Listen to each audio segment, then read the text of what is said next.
What's going on, everyone? It's time for an action natural disaster film review, and obviously I'm going to do the big epic 2012. So it was released by Columbia Pictures November 13th, 2009, and it was written and produced by Harold Closer. It was written by Mark Gordon and Larry Franco, and co-written, produced, and directed by Ronald Emmerich, who did films like Independence Day and Independence Day Resurgence. And The Day After Tomorrow, which I have reviews for those on here. But he also did Moonfall and Godzilla, the 1998 one. This film had a budget of $200 million. So this is a natural disaster film. Obviously, this came out when people were freaking out because the Mayan calendar was ending and it was supposed to be the apocalyptic doomsday.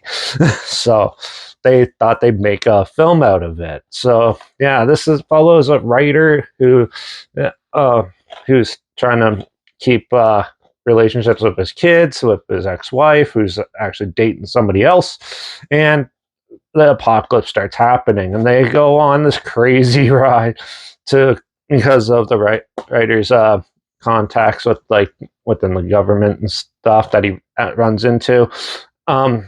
Tries to get on these arc type boats.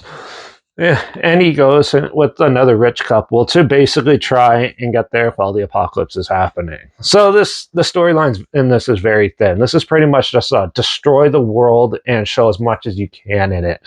Now, honestly, the visual effects for the most part still hold up very well.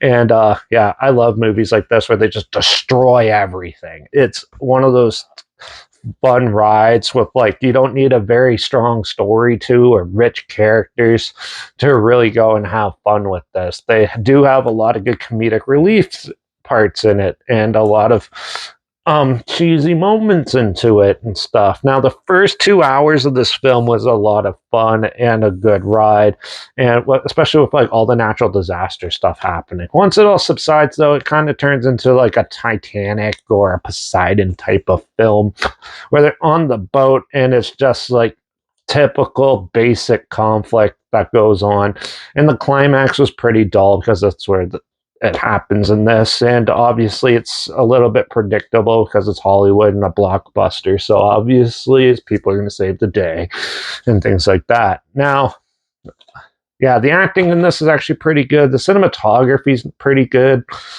Like I said, the visual effects work. The music works pretty well. And overall, I think this is just a pretty good popcorn flick. If you like natural disaster films, this one's pretty fun. It's a little cheesy and obviously kind of ridiculous now looking back at this, but still, some people are going to like this. Some people are just going to find it dull and annoying. So, but I thought this film was a good popcorn flick. So a good mindless film to burn. If you have 3 hours to burn, you can watch it, and it still holds up a bit for the most part. So I'm going to give 2012 probably a 3 out of 5. It was fun enough, and obviously big. It's hard to find really actual watchable natural disaster films. There's a lot of them out there, and yeah, but honestly, this one's definitely obviously not the best one, but it does have some good moments in it. So yeah. Now, if you want to check, I'm not sure whether this is streaming or anything, so at least link the trailer down below. If you want to see what I'm talking about, it's linked down below. Also linked down below is my Instagram. That's where I post clips of films I'm going to review in the future on my story. I usually put the film title in there and some fun fact or history thing in there as well. Also, my Letterbox is down below at Derek P Reviews. That's where I post my first star rating right after watching the films. And my Twitter's down below at reviews_Derek. So follow me on those platforms. Stay in loop with this channel. Like this video, share it so more people are aware of it. Comment your opinions of the film down below if you have any. If you have any films or film franchises in any genre and on any streaming service that you want to hear my opinions on in the future, comment those down below too. I'll try my best to get to them as soon as I can and if I can find them. Make sure you subscribe. Hopefully we'll find something weird, obscure, and odd that you probably never thought of checking out together. And also so you hear my opinions on popular films that have come out, classic films, and reviews on other things as well. My voice just cracked there, and that was weird. And don't forget to ring that bell because we're going to do a horror film in the next review, St. Agatha. So make sure you tune in for that. Watch out for people predicting the world's going to end because it probably will eventually. And maybe as climactic as this film. And I guess I'll see you all in the next review. So until then, cheers.